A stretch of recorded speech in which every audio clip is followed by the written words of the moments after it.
Hi everyone, my name is Virginia Duan, also known as Mandarin Mama. Today I will be talking about staying safe online as an influencer activist.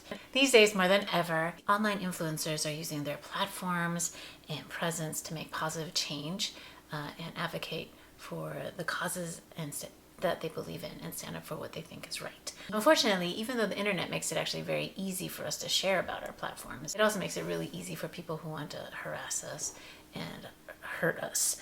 So online activism refers to the use of social media, emails, podcasts, and pretty much anything that delivers your information to your audience. It can either refer specifically to like big movements, or it can refer to just you using your platform, talking about the things that you care about. Being online and being an influencer exposes you to risk. But it's even more pronounced if you're a woman of color, particularly Black, or LGBTQIA+, or a woman in a male-dominated field. And now if you add activism into that mix, you can become very, very vulnerable online. So some of the possible things that could happen to you are being doxxed. Doxxed is like when someone pretty much finds out every single thing about you, like your social security number, where you live, your children's names, their social security numbers, where you work, and then they post all this private information of you online with the sole purpose of malicious intent. People can threaten your physical safety, and whether you know these people in real life or they're just online trolls, that's still very, very harmful. And it's a very real danger, especially to Black women and LGBTQIA folks. Your mental and emotional health might take a huge toll. You could lose friendships and followers and brands, especially if they disagree with the things that you're saying. Here are some steps you can take to protect yourself. 1, turn on multi-factor verification on all your accounts. So any accounts that offer it, turn it on. This is particularly important if you are politically active on social media like Twitter, because people will try to hack into your accounts. Turn your location off. Now, of course, some apps actually won't work if you turn the location off, but you can make sure that it's not tracking you when you're not using the app. Some apps will make public where you're at when you use them. So please turn off the location. And if you don't know, you can turn off the location stamp on the photos that you take. Report and block people. Don't wait for people to get extreme. Don't wait for people to get like awful. Just report and block people at the first sign of trouble. Delete abusive comments. It's your site, or your platform. You paid money for this. You paid money for your site. It's your virtual house, your virtual page, your virtual profile. Okay, this is where you live. So if you don't want them there, they don't have to be there. Don't give abusive people room to hurt you and your audience. If someone is being nasty, unfollow the thread or delete your comment entirely. Remove yourself from abusive or questionable Twitter lists. Periodically, check to see if you're on any Twitter lists that you don't want to be on. So there are trolls on Twitter that will curate lists and put people on them, so that's easier for whoever follows these trolls to mass attack people on these lists. So you can remove them. Check out the profiles of who has added you to a list. Check out all the people who follow maybe that person. Just do your due diligence, and if you don't feel comfortable being on that list, you can block that user, and then you will automatically be removed from all their lists. If necessary, you can also report the list to Twitter. Let's say you're at an event or a place. Post your picture after you leave instead of doing it in real time. That way, no one knows exactly where you are at exactly that time. If someone follows you on social media, it could be a really easy way for them to know where you are at any point in time, especially if your children are with you. So post pics of where you go and status updates after you have left a location. So at least they're behind you and not capable of like showing up when you're there. Pay to make sure your address is not linked to your blog or any websites that you own. Pay the additional money so that the ICANN registry doesn't list all of your and your website's information, identifying information on their sites. According to ICANN's website, ICANN is committed to implementing measures to maintain timely, unrestricted, and public access to accurate and complete WHOIS information subject to applicable laws. And while that is useful when you're the one doing the research, it's actually pretty scary when you're the one being researched.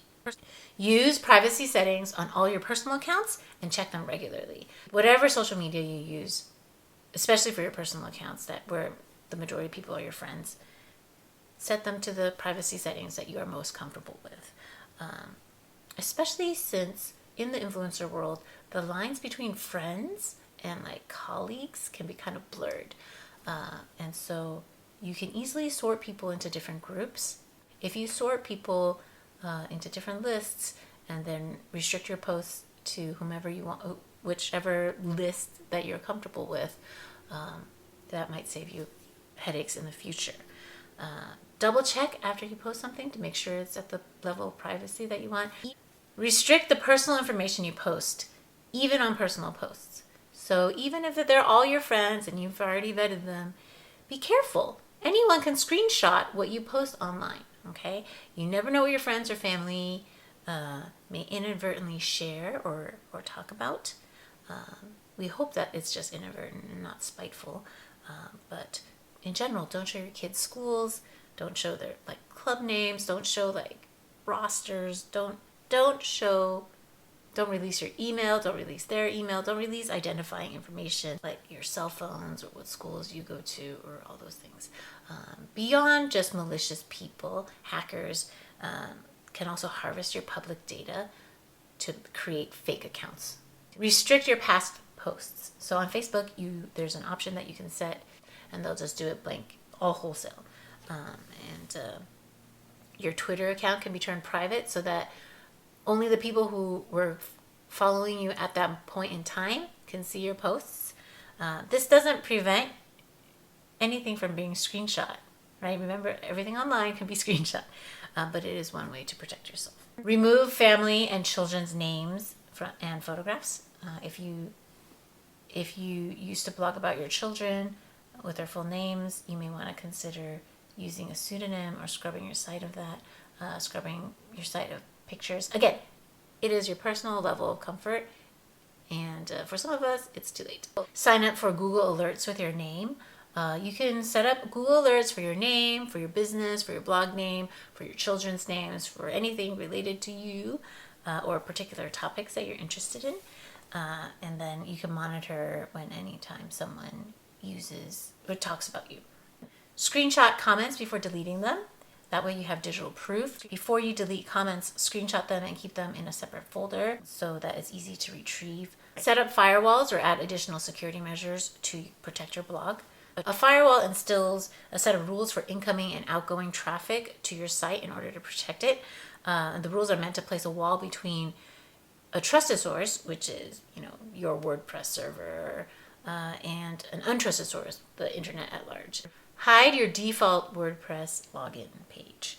If you've been online for any amount of time, you've likely received the notification emails saying like, oh, X amount of people were locked out because they tried to log into your login page. But you can use either a plugin to change your login page, or you can directly modify the htaccess file. Do not post photos of your home or your neighborhood. Believe it or not, and this has happened to celebrities, and I've seen it, and regular bloggers who post like pictures of their neighborhood, people can identify where you live based on landmarks, even if you don't think it's like that big of a deal. Like, for instance, did you know that the majority of lampposts in America have an identifying number?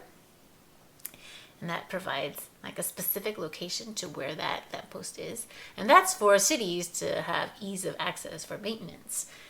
However, people can use Google Maps and Google Earth to find out where you live and spy on your neighborhood, or get people in your neighborhood to spy on you. Ultimately, nothing online is without risk, but it's best to take precautions and limit the harm before it happens as best as possible. So I hope this has been helpful and useful, and I wish you all health and safety. Have a great day. Bye.